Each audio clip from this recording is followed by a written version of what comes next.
老板，忙着呢，来一个。啊，不要，谢谢。啊，跟您打听一下，这水泥厂的老板今天来了吗？你说的是哪个老板啊？宋青松，宋老板啊。他来没来我不晓得哈。你个车停的不对头，你要不修车你都落起走，要不要得？修车，来就是修车的，你看都刮成什么样了？你给探探伤，开个价。啊，停得刚刚好。哎呦，你这个车造的有点严重哦，人跑了吗？哎，你莫看呐，你见不到老宋。为什么呀？能见到老宋的人，不会到我那儿来打听他。你说也怪哈，这铁将军把门，守门的呢又膀大腰圆，不知道的还以为守的是军火库呢。你不晓得啊？前2天那儿打群架，200多号人，好大的阵仗，我那个扳手都整折了几个。打群架，跟谁呀？杜瘸子啊，都是老宋那个死对头。因为什么打？抢猎物，抢矿场的猎物。矿场，东山矿场啊。威阳还有第2个矿场吗？公家的油水多。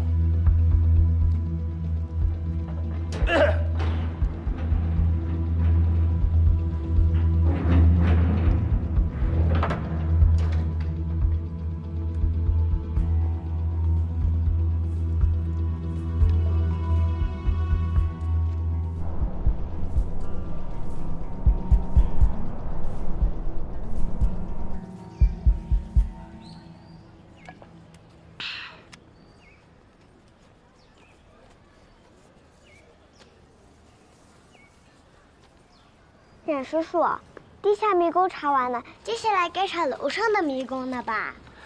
楼上要换一种查法，换一种。用特雷莫算法。雷姆是雷公电母吗？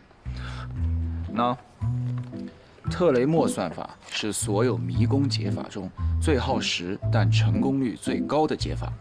大意就是要把每一个路径都走一遍，然后做好记号，以免重复犯错。最终就能找到正确的路径。换作查案的话，就是找到线索。冉叔叔，你说的太绕了，不用雷公电母，这样不就行了？这是入口，这是出口。咦，这样不就找到方法了吗？给我。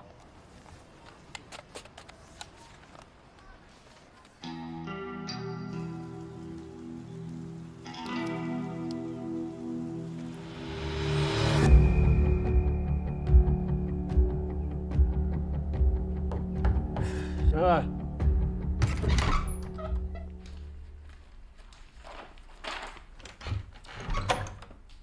宋总，你听我解释，昨天我是……昨天晚上表现不错，还算你有脑壳。啊，这又是奖励，上次这是我应该做的，应该做点拿到。谢谢啊。哎。袁龙里被盗的10几万财物，你啥子时候还回来啊？马上还回来，马上还回来。把那个女的尸体埋在哪儿了？昨天我出来以后就遭警察跟了去了，我现在就把尸体挖回来。哪个喊你挖回来？你瓜的嗦？那我不把尸体挖回来，那我烧掉、毁掉、熔掉，给老子就地处理掉。好。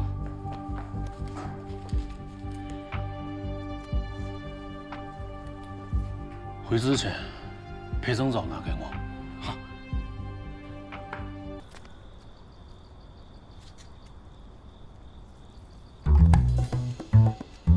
队长，站住！开枪了！别开枪！别开枪！饶命！我们投降了！队长。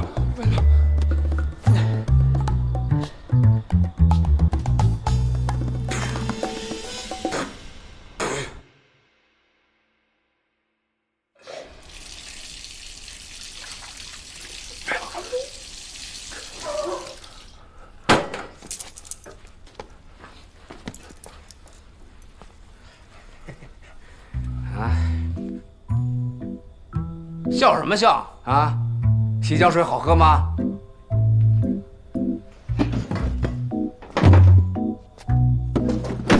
哎，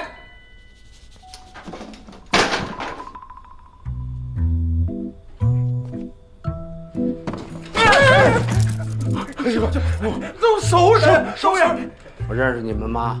我以前抓过你们。昨天下午，见过。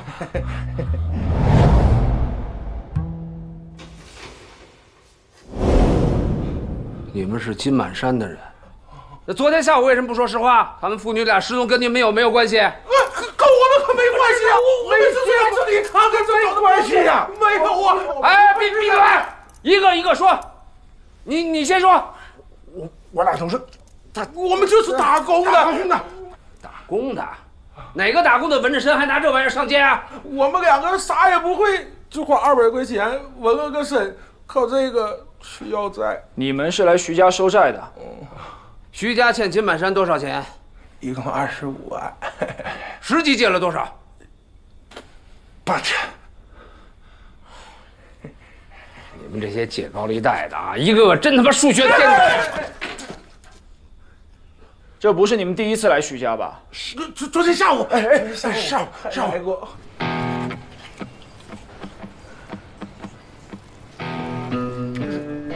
人都没有，话有啥用？你抖个锤子，这字是写给金爷看的。扛起！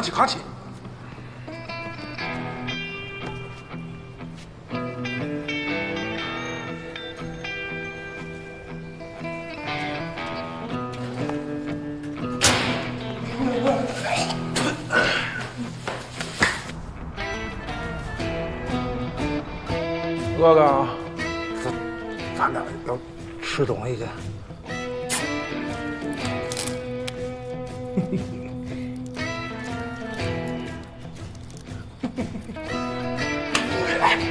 走，出去吃碗豆花吃个豆花，然后回来看，你看这胶带就开了，以为是家人。哎，行了，说相声呢。他们父女俩最后一次离开家是什么时候？你这么说，就在香港回归的前一天，看见他们俩出去，就再没回来。没回来。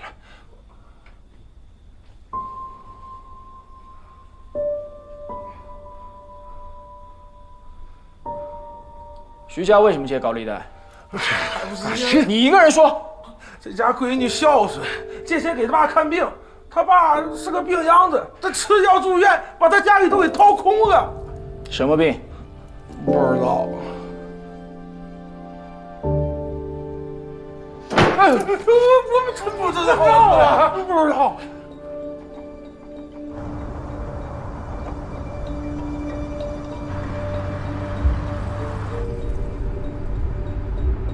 哎，抓人搂枪，履行借枪手续了吗？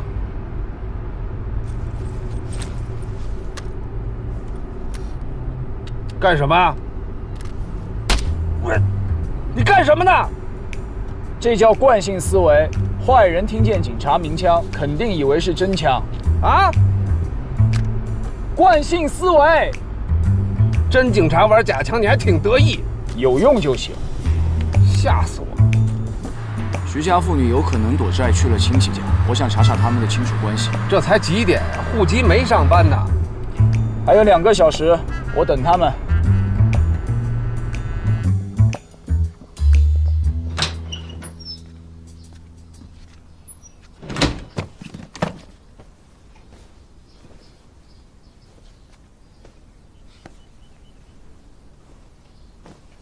穿得跟钦差下乡似的，皮鞋西裤方便抓人吗？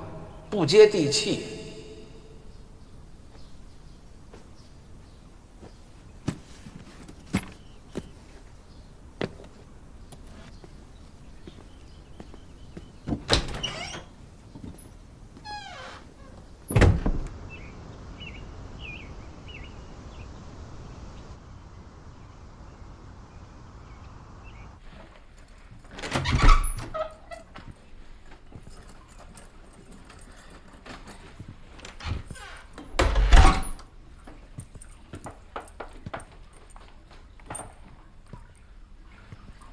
嘿，赶得早不如赶得巧啊！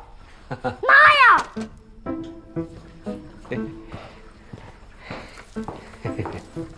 何远航，你这是干什么去了？油漆，不小心蹭的。蹭的？我看你这是掉染缸里头了吧？干刑警就是这样，又脏又累又臭，谁也不知道第二天是什么样子。搞快戏了吗？老汉儿，你别弄。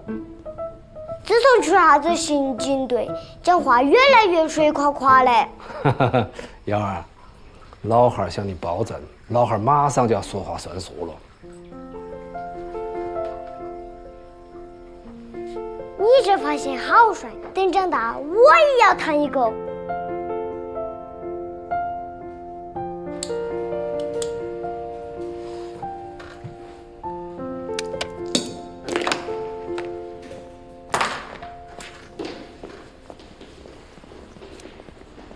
赵队长，徐队长，赵队，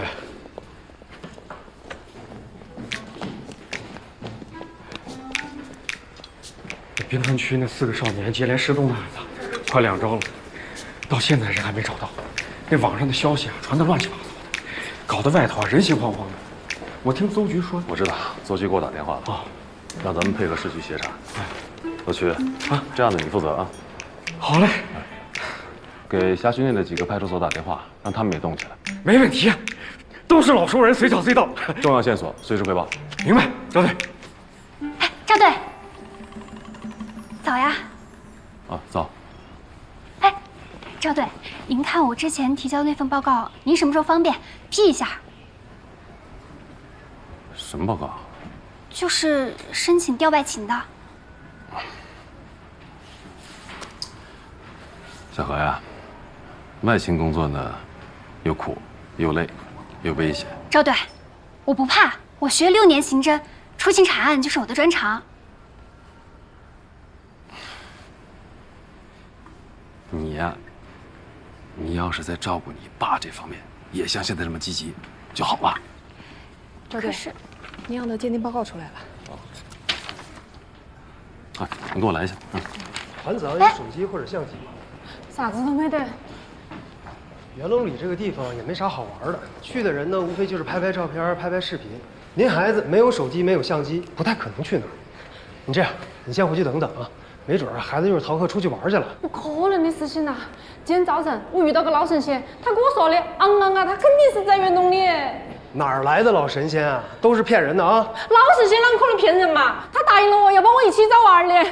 大姐，你说的老神仙长啥子样子？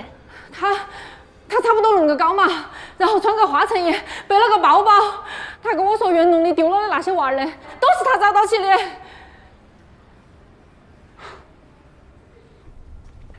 韩子昂，快出来吧，你妈妈在找你呢。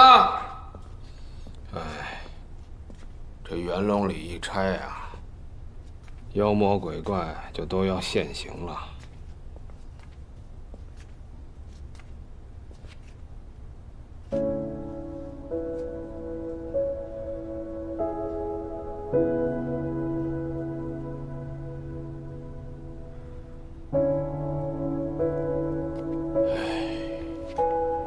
你说，如果当年你没去北京的话，你们俩会不会？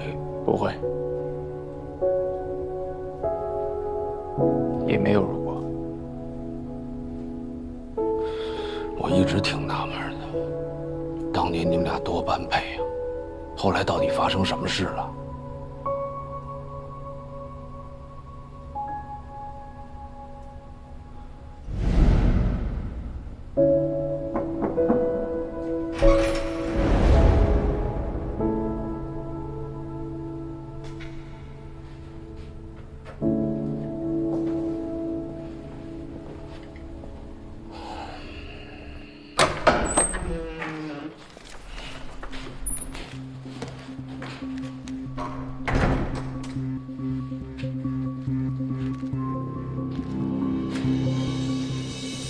童车怎么不见了？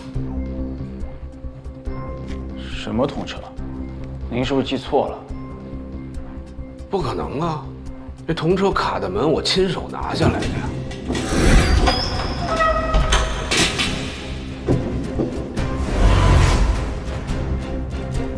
肯定有人在搞鬼。走，回去。哎，师傅，哎。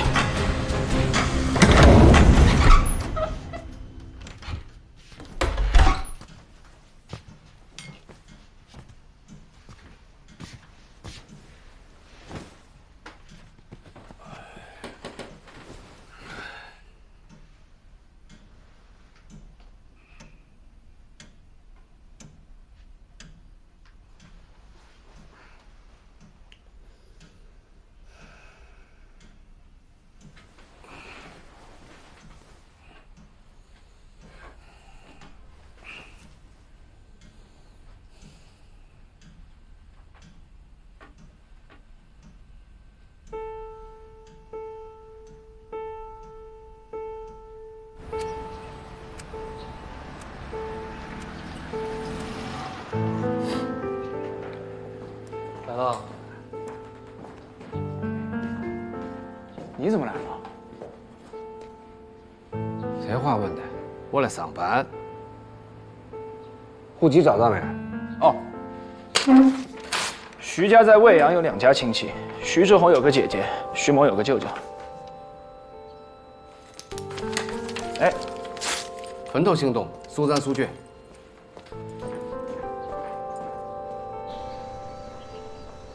我没这个地位，也没这个子女。这徐萌跟你借钱也是为了给他爸治病吧？说句难听的，就我弟这个病坨坨，活得比死了还遭罪。好了，好，谢谢。好，慢走啊。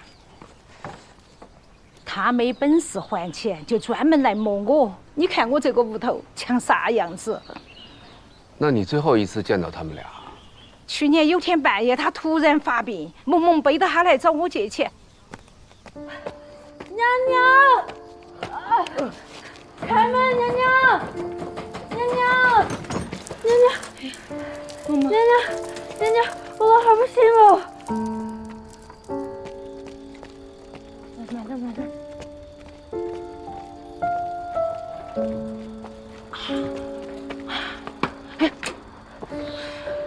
娘娘，可不可以？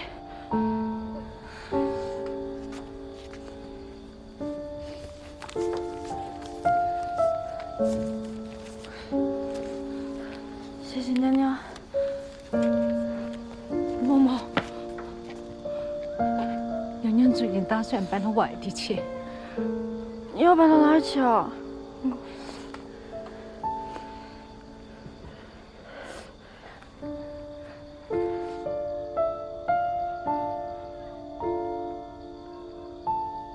我晓得了，我不会再来了。借你的钱，我会想办法还你的。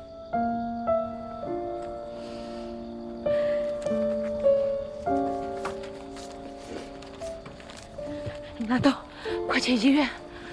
谢谢娘娘。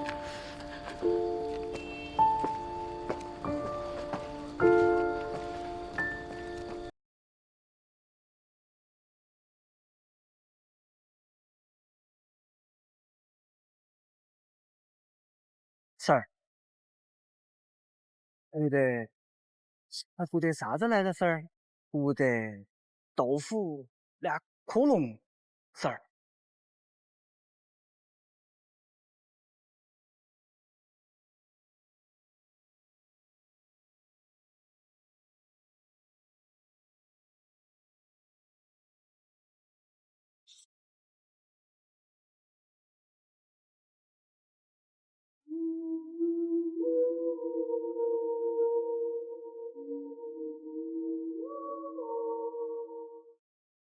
哎，那点不能停车哈，那点不能停车，错噻，不能停车哈。哎，人哪儿去了？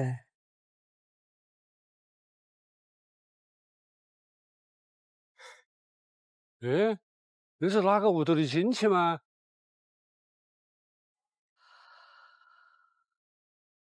你们看，那个男的咋个穿个黑袍子？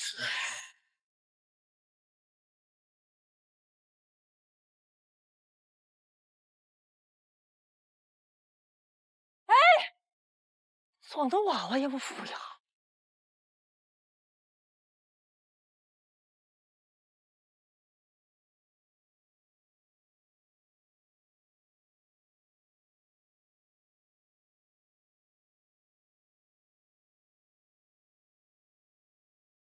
强哥，强哥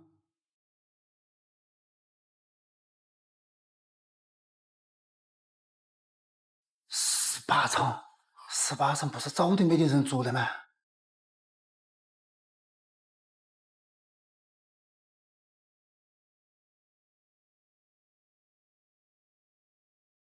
强哥，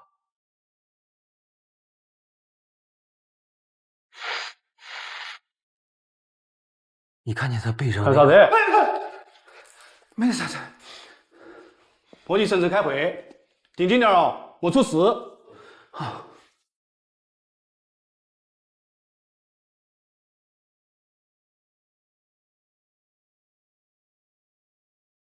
保洁说少了18楼，18楼再少放1000多了，鬼哟！18楼不是偷开记录簿被烧掉的。人到哪去了？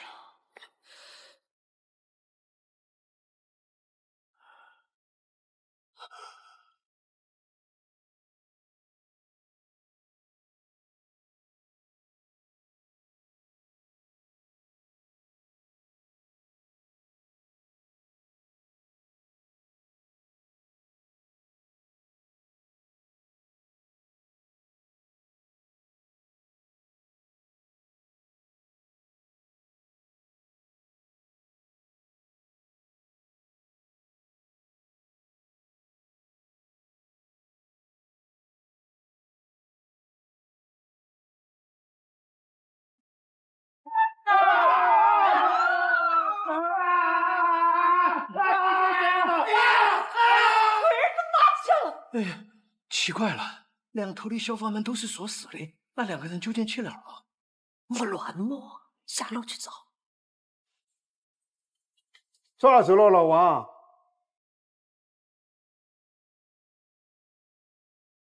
哎呀，王五乱，你在做啥子？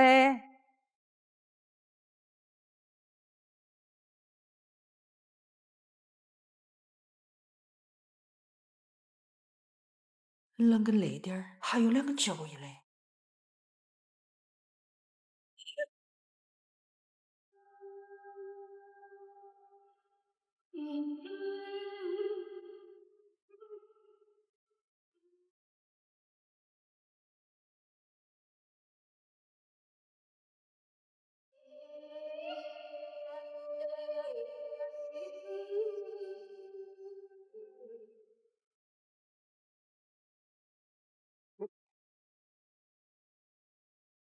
没有吧？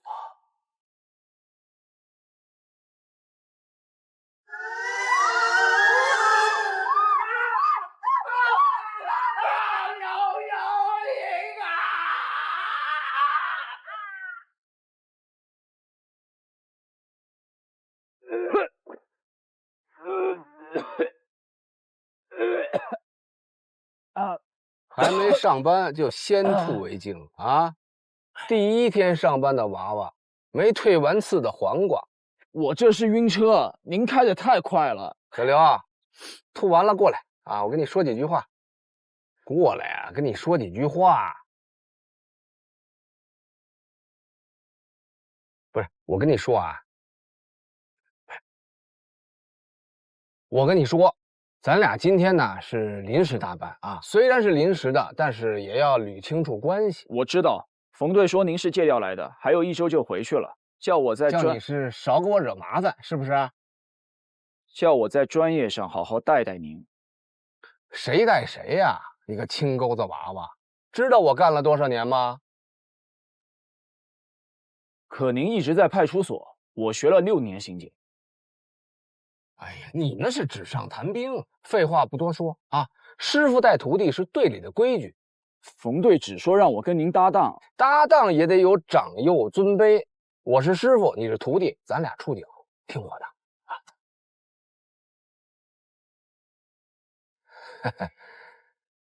那您说今天怎么查？这就对了嘛！我跟你说啊，这个元龙里是我在派出所的时候负责的片区，当年呢，施工挖出了一个衣冠冢，从那以后，这里的人呢就开始疑神疑鬼，迷信氛围浓重，没事成天瞎报警。所以呢？所以就要按兵不动，先让他们冷却冷却。我不同意，迷信氛围处置不及时，容易出现群体事件。我刚才说的规矩都白说了，是不是？我是师傅，你是徒弟，师傅说什么？何师傅，咱能去办正事了吗？什么何师傅？你当我是修车的啊？倒是像个修煤气的。什么煤气灯啊？煤气灯操纵 ，gaslight。说谁该死呢？年纪轻轻没礼貌。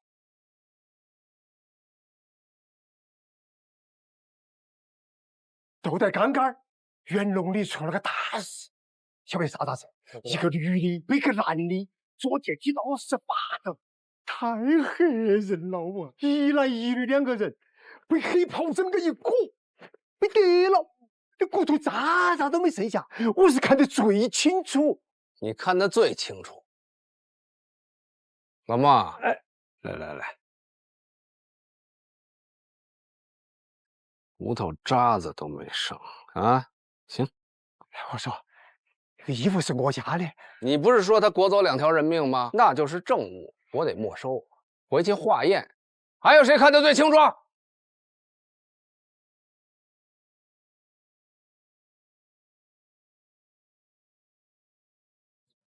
风吹草动就报警，炸糊多少回了？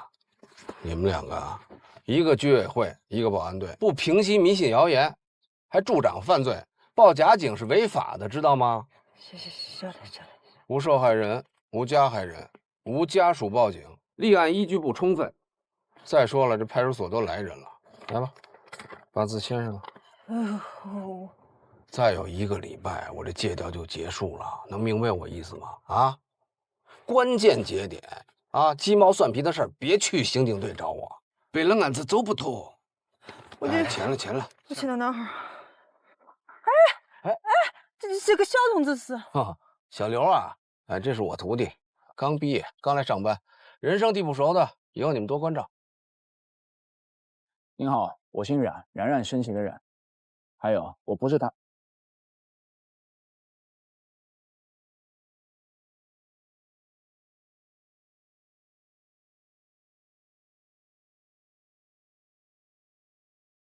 你好，你是李铁林，是不是你一回头就看到那个女人和老头不见了？是噻，那个女的穿个白裙子蓝皮鞋，哎，一下就没得了。想知道他们怎么消失的吗？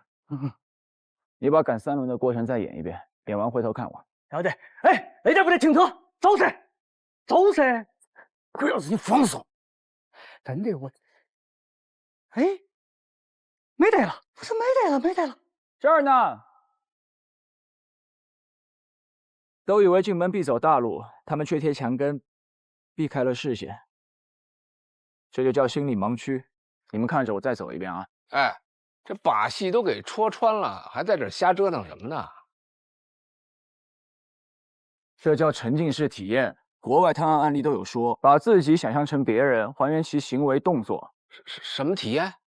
泡水体验？从这儿到那栋楼，走大路更近吧？他们为什么会舍近求远呢？哎，你跟我来。哎，不是，我们去哪儿啊？收队了，人家没找刑警。冯队接电话，让我们来看看情况。我们楼都没上，也太没责任心了吧？什么叫没责任心呀？报假警才叫没责任心呢，而且还浪费警力。两位警官，是我们小题大做了，你们请回嘛，我去跟区所说一下。等等，区所？哪个区所？区大海？对啊，我都是报了个110，区所就来了。他在楼里呢。嗯，我去看看。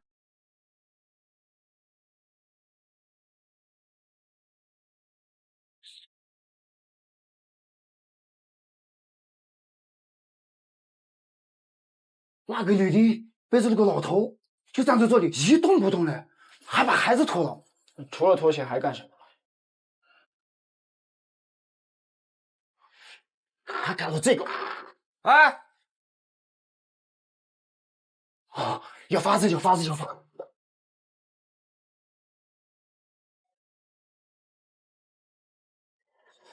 我去捡。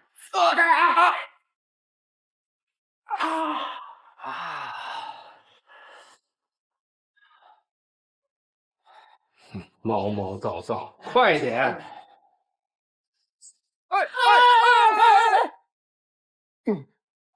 去说，小心脚印。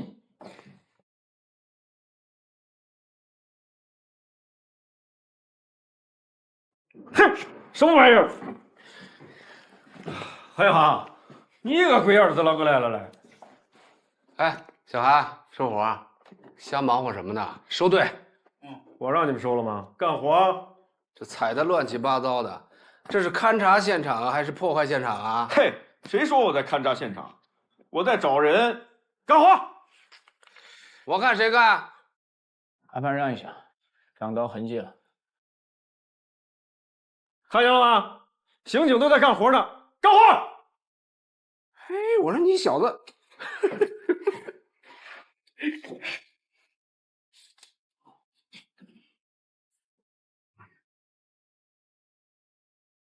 哎，这小子挺有意思，叫什么？我徒弟冉方旭，公安大的高材生。公安大？嗯。你徒弟？不是我徒弟，我能给带这儿来吗？羡慕吧？想不想去刑警队？要不我替你跟冯队说说去，公安大的徒弟也归你，安不安逸？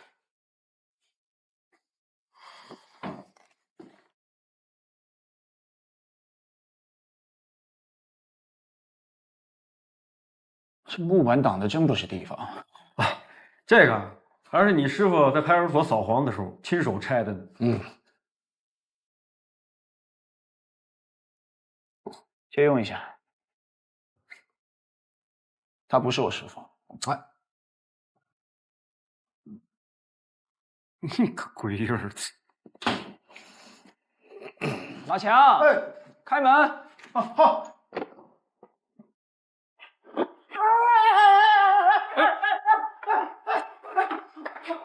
不好意思，透了个气。这干什么？这是？这都不懂，这叫泡水体验，对吧？这叫沉浸式体验。这门框上有个钉子，门沿的灰也被蹭掉了。目前判断，黑风衣是被人有意挂上去的。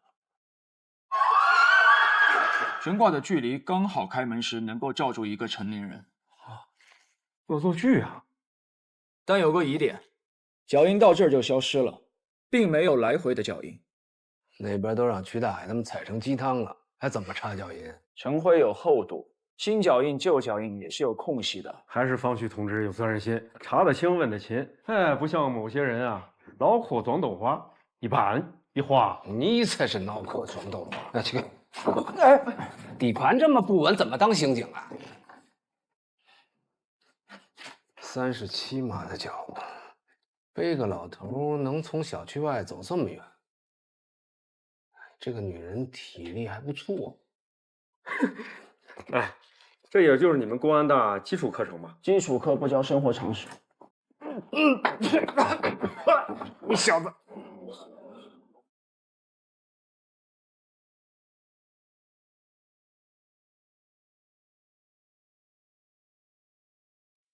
看见什么了？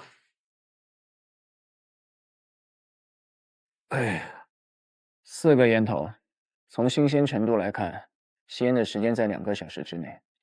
从燃烧痕迹看，吸烟的人情绪急躁，有的抽了几口就扔下去了。知道是什么牌子的烟吗？多少钱一包？翻盖华宇西，老板标配，20块一包。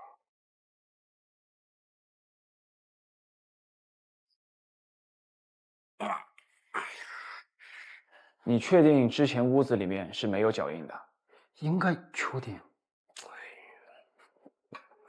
我们是来找人的，怎么可能不踩吗？那也别踩那么多脚啊！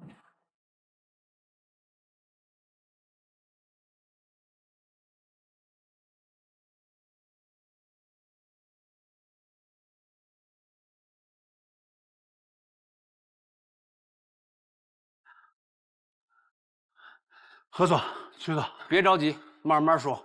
啊，所有的房间我都检查过了，没有人。监控录像我也看了，也没回电梯啊。这2个大活人，那不可能凭空就消失了，他得有个去处啊。楼梯的两边门外也都是锁着呀，还能去哪儿？听起来像个广义密室，3条通道，楼道门上锁，电梯又在监控之下。对嘛？要是不诡异，我就不给冯队打电话了。哎，我看你们刑警队趁早立案吧。啊，立什么案？立个屁案！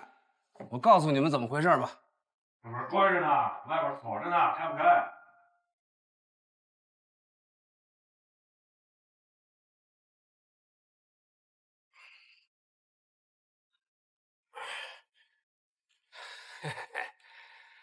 看见了没有啊？这2个人就是这么出去的，这门就没锁，还立案，这就是个恶作剧，知道吧？何警官，不是的，这个楼道还有那个窗户，还有那个锁怎么锁不是在？哎，要这样合作，下来，快去！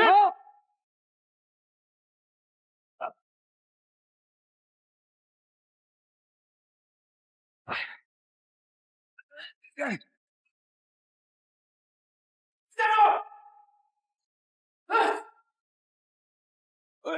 等一下，大爷，我有急事儿，您下一趟吧，不好意思啊。当着警察面出错，太他妈猖獗了！给我站住！站住！站住！哎，你手回来！哎！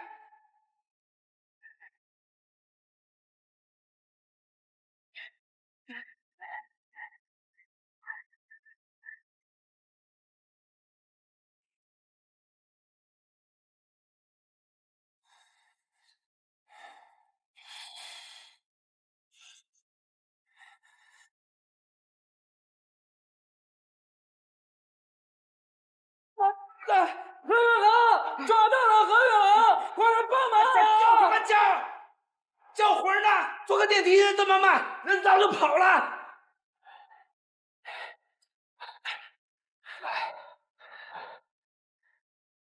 小心点嘛！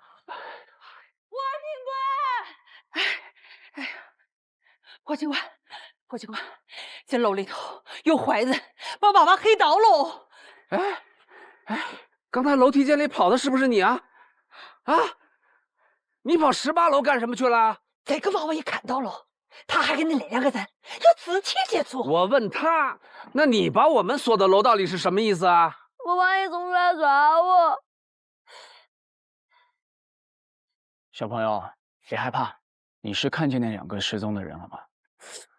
我看到他们2个人手了，这不是人手，是鬼爪子。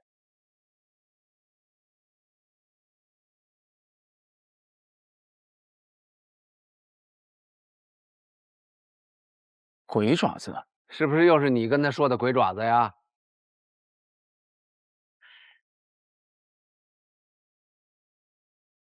你看，我就说嘛，都是那2个人撞的，撞到爸爸也不服呀。哎，那2个人撞了几下啊？都一下浑身都是伤，开拖拉机怼的。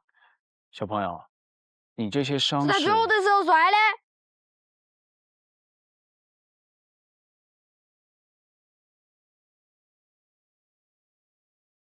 何警官，你听我说，锁是我们检查的时候挂上去的。我不管谁挂上去，我就问他是不是没锁上。是没锁上。啊，那没锁上，那2个人是不是从那门就可以走出去啊？好像是哦。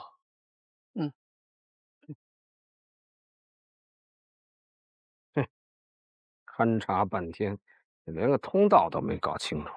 老曲啊，就你这水平，我在冯队那儿怎么帮你说话呀？我用你说呀，还出去爪子，那就是个恶作剧，回去捡东西，走腿。早喊你收你不收，香港回归都赶不上热乎的。嘿嘿。何警官，我觉得有必要。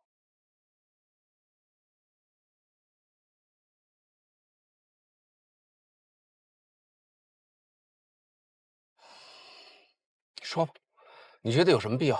马强说西侧走廊根本没有任何脚印，他们还说这衣服裹走2个大活人呢，一天到晚造谣生事，他们这话能信啊？你别急，听我把话说完，你就直说，你到底想怎么着？我就是想把这个案子搞清楚。听好啊，第一，这不是个案子；第二，你要想继续查，我劝你换个搭档，不要耽误你回去当副所长。我知道，一开始就没看错你，全程搞你气的。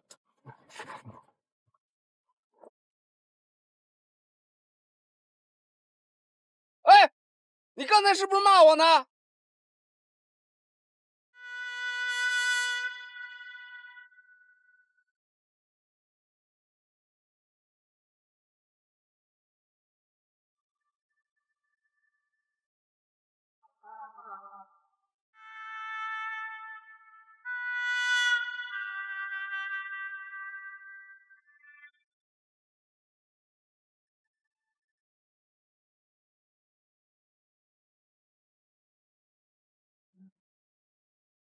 最大限度的激发。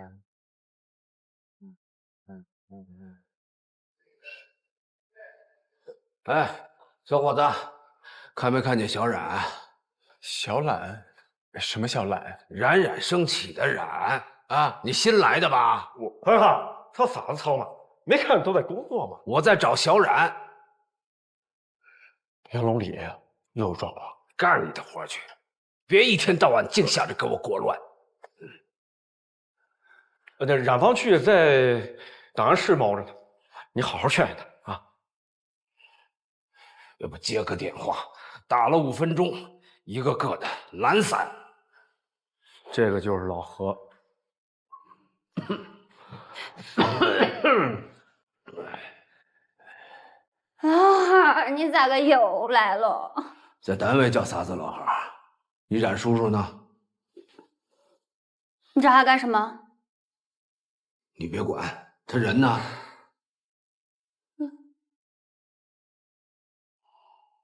哦，吃了睡，睡了吃，一点精神头都没有。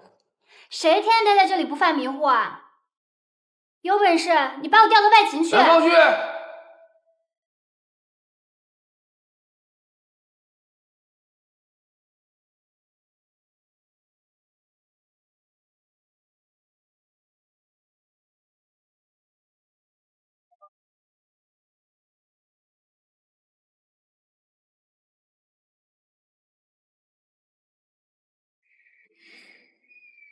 冉方旭，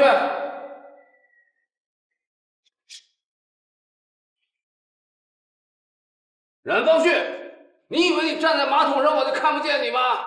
出来，我们开。师傅，我拉肚子了，上吐下泻，我哪儿也去不了。你是鸵鸟吗？站着拉稀，给我出来！老子给你数3下、数到300我也不出来。你等着。1，师傅，你看看啊，师傅，师傅，3，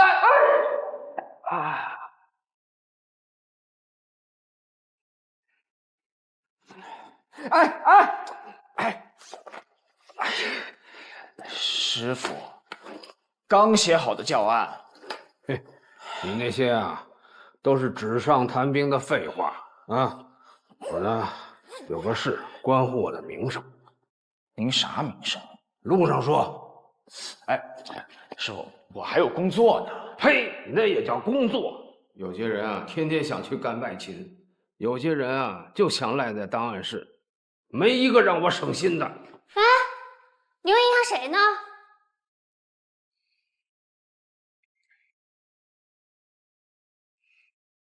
师傅，咱能开慢点吗？慢点儿。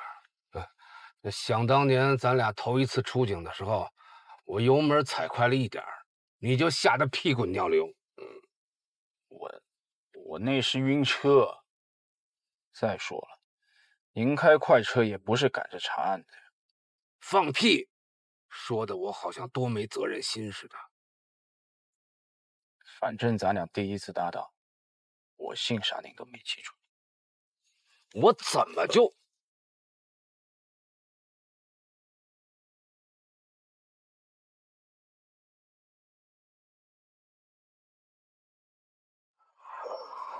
好了，就到这儿了。那个地方我不敢开过去，邪得很。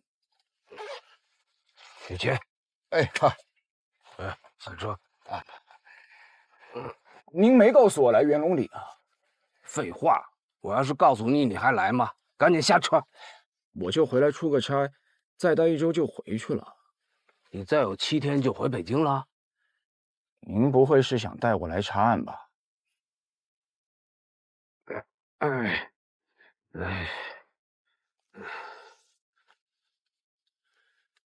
这个孩子叫韩子昂，失踪还不到48小时，还没立案。我从家长那儿了解了些情况，觉得这事儿没那么简单，就答应帮他们找人。你师傅这些年找人那是有一手，人送美名，老神仙。既然事情不简单，就应该交给警方处理。都说了还没立案，我现在就是个热心市民，帮忙找孩子。你来都来了，高低帮我一把，这招牌不能砸。师傅，我现在就是个教书的，您也退休了，咱都不适合查案了，还是走吧。哎呀，你别跟我废话。那18年前我也想7天以后拍屁股走人，是哪个小王八蛋说我没有责任心的啊？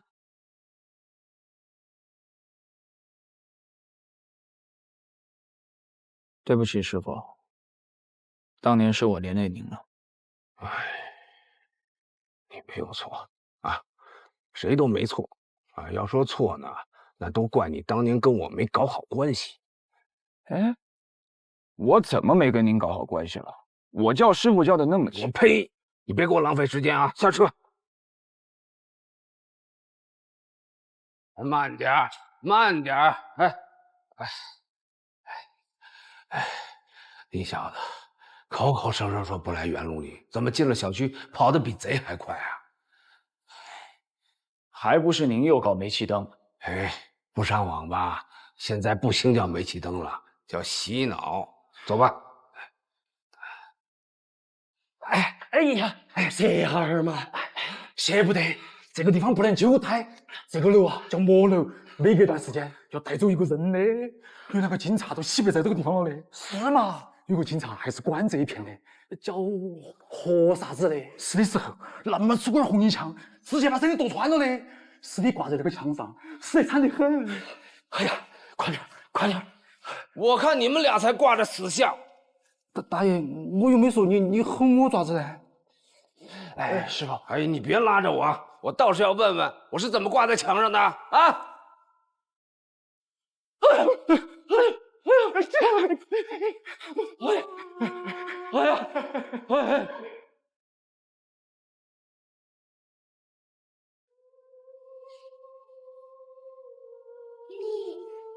师傅，这元龙里早就有封建迷信氛围，您又不是不知道，何必较这个劲儿呢？我要是不骂他们，下一个被说死的就是你。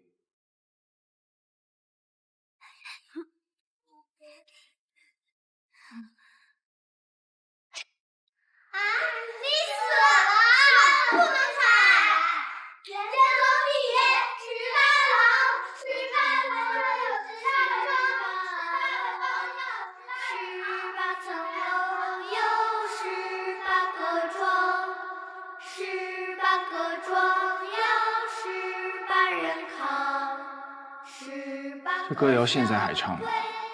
要不是当年你坚持把这案子查下去，这所谓的魔楼不定收多少颗人头呢。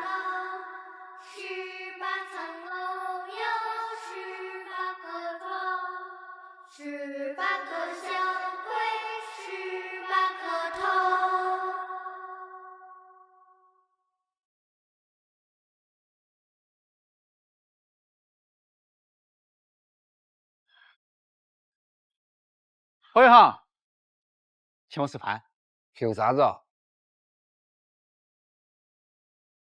你不是要查案子吧？我帮你插个队，早点把报告出了。啊，哎，还有6天我就回派出所了，整什么案子？证据都送来鉴定了噻，2枚指纹，4个烟头，1件风衣，还有一盒录像带，留的是你的名字。我都挺好的。就是跟何远航同志不太合拍，您能不能给我换一个搭档？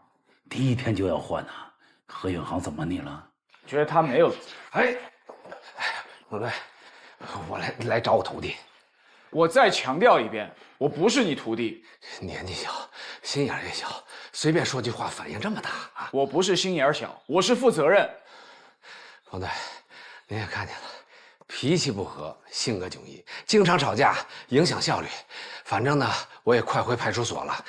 要不您给他再换个搭档，我也把手头的事儿交接一下。啊，合着你们俩在我面前唱双簧呢是吧？啊，说吧，你们查案需要什么支持？哎，冯队，我们这不是演戏啊，我是真心的要跟他分开。冯队啊，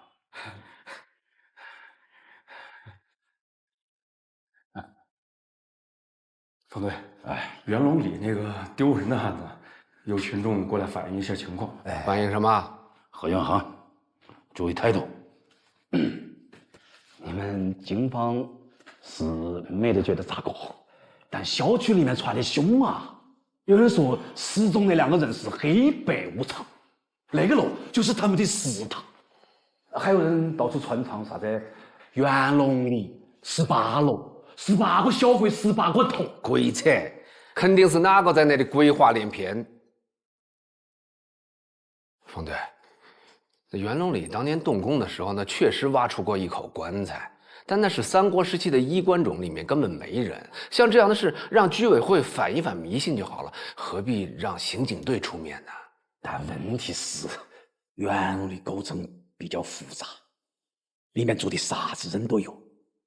昨天有人离奇失踪，现在又传出这样的歌谣，搞得大家是人心惶惶，还请公安查清真相。何元航。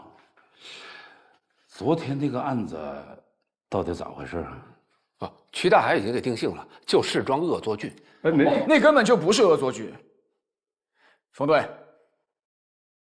我昨晚走访了目击者，证实了3件事情：第一，走廊深处根本没发现脚印；第二，那把锁是保安挂上的；第三，楼道门的玻璃是梁老伯打碎的。所以，何警官昨天说的离场路径根本就不存在。那2个人的消失依旧是个谜。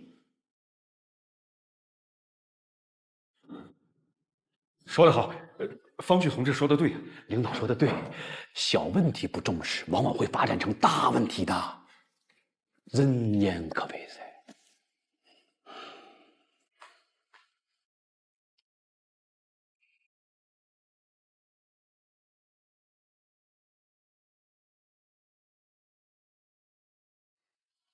有人说何远航啊是走后门进入刑警队的啊，坐。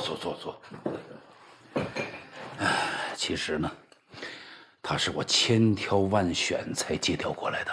方队，何远航虽然不是科班出身，但是在他那管辖片区内啊，常年的破案率最高。这说明什么呢？这说明在他身上有你我看不到的长处。他在有些方面啊会帮你不少。当然了，你从专业的角度啊，也可以好好的带带他，明白我意思吗？冯队啊，那元龙里的案子还是你们2个一起跟。我说你先忙，我先走了啊。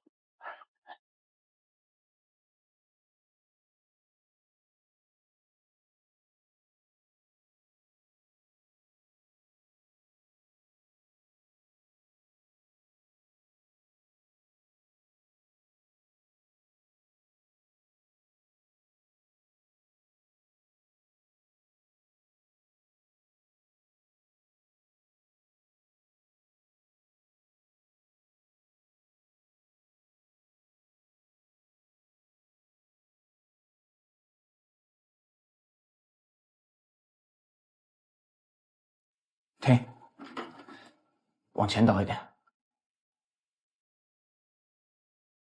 这儿。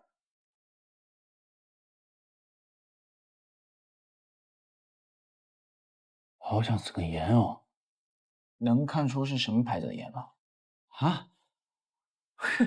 那看不出来哦，看不出来，看不出来。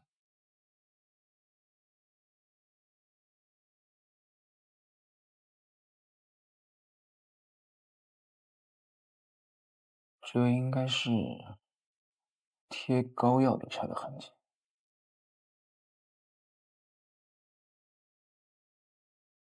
你爪子嘛？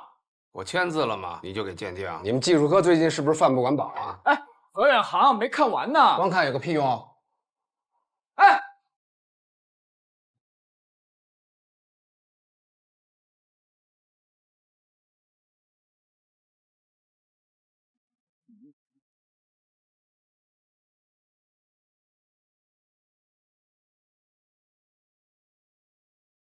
这个号码是你的啊？要不留你的？我没有户籍，你为什么不留刑警队的？还是那……何警官，我觉得我们应该先分析那2个人消失的动机。动机很清楚啊，就是恶作剧。那你解释一下，为什么那个女孩一进电梯就脱鞋？为什么脱了鞋要叼在嘴里面？为什么老人在出电梯前按下了所有按键？就是个恶作剧，明白吗？那他们为什么能从密闭的空间消失？为什么？为什么？你是10万个为什么吗？我觉得当务之急是去元龙里查清楚消失路径。这就是脱裤子放屁！你找着人了，什么路径就都出来了。哎，听指挥，找着这俩人，你的为什么，他们自然会回答你啊。我凭什么听你指挥？行啊。哎。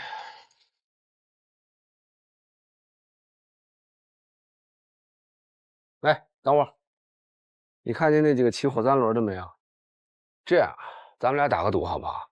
你过去，如果你能打听出他们姓什么叫什么，以后我都听你的；要是你打听不出来，那你就得听我的，怎么样？我不赌。你不是要查路径吗？我记得那2个人就是坐火3轮来的吧？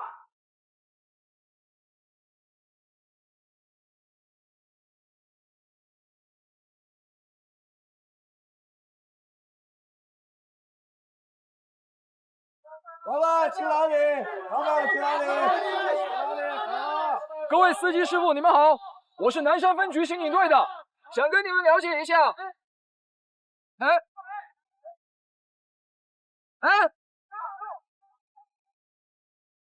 师傅，师傅。